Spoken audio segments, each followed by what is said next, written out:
Hello guys, good afternoon. Mahangin dito sa amin ngayon guys, napakalamig. So anyway guys, ako nga pala si Wilma. Welcome sa aking farm. Busy na naman ako ngayon guys. So andito ako ngayon sa aming mga hayop. At magpapakain ako sa kanila guys. Lahat ng aking mga hayop ngayon ay nilalamig. So let's go!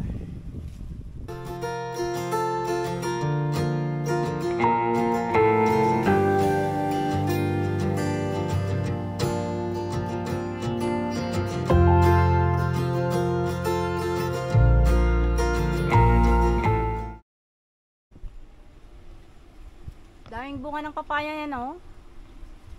Oh, ang lalaki. Ayan. Mababa lang yan, guys. Sakto sa pag magkatay kami ng manok, ayan. Pang tinola. So, ito guys, ang aking mga manok. Ayan. Oh. Maamo sila, guys. Hindi sila matapang. Pero yung alaga naming saso noon is matapang. Pero yung mga ito hindi. Ayan, kumain pa sila ng saging.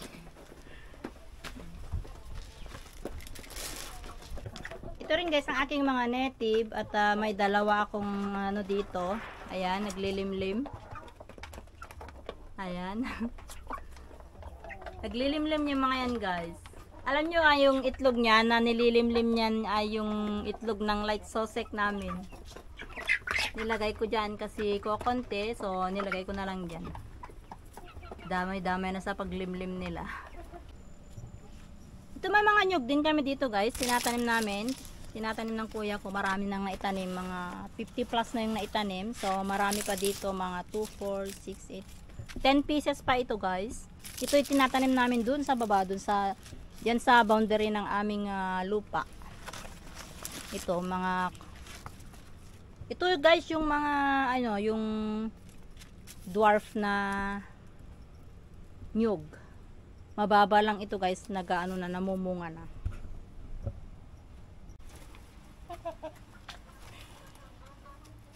Ito rin guys ay extra rooster namin, malaki rin ito. Black Australorp. Maganda yan na lahi.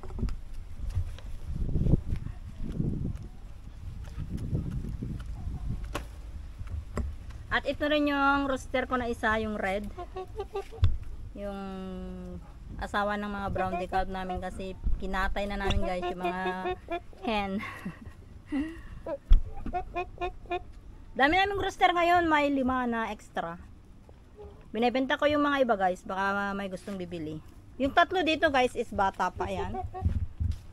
Mga bata pa yung mga yan. Pero nagmamanada na sila. Pwede nang pangsampa sa mga hen, pampalahi.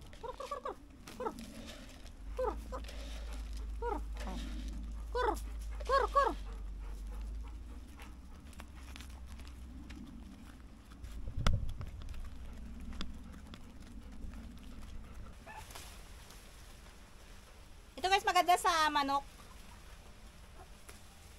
Madre de agua. Madami kami dito guys.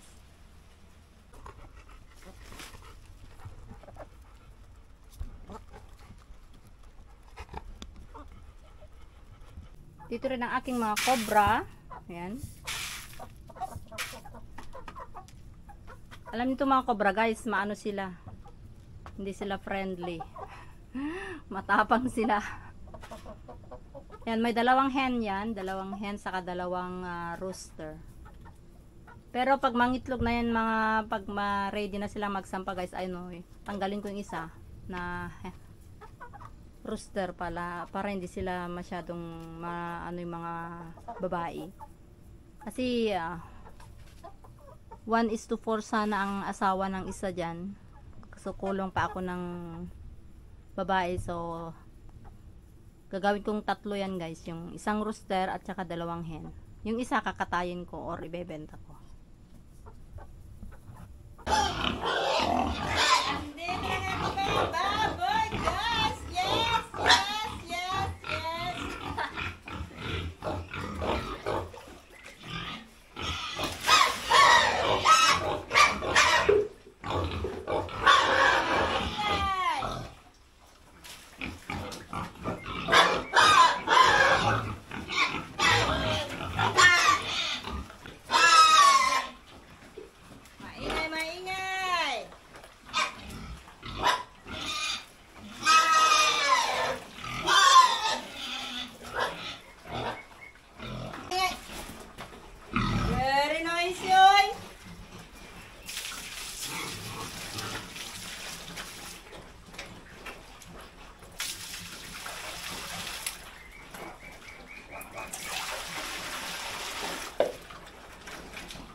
Ganito ang ginagawa ko araw-araw, guys. Busy everyday.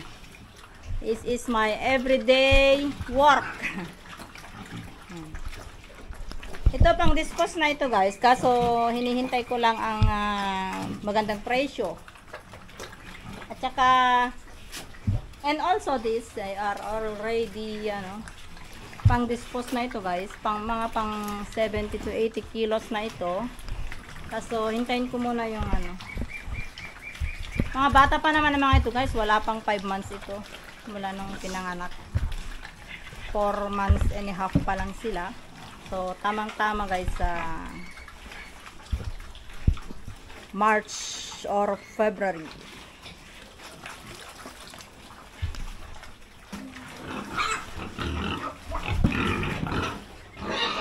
Ito rin yung aking mga inahin. Ayan.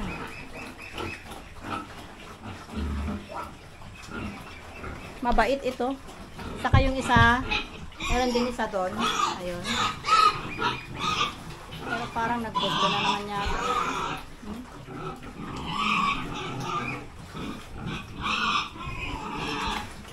Pero ito lahat, guys, ang aking mga baboy. Ayan.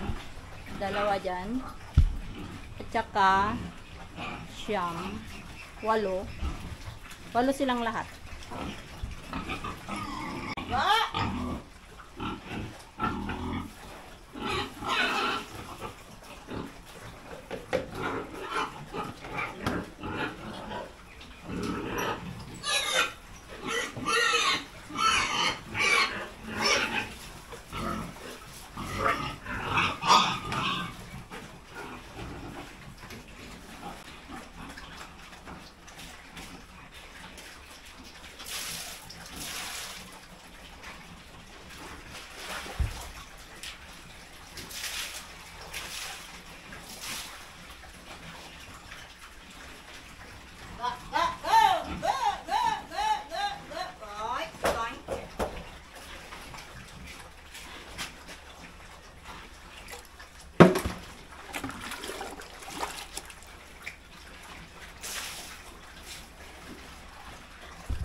Ganito rin ang pinapakain ko sa aking mga pato, guys. Ito guys, yung excess na kanin namin. Ayan.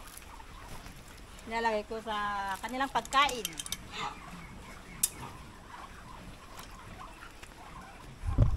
Ayan guys, darak. Darak na may kanin. Yan ang pagkain nila.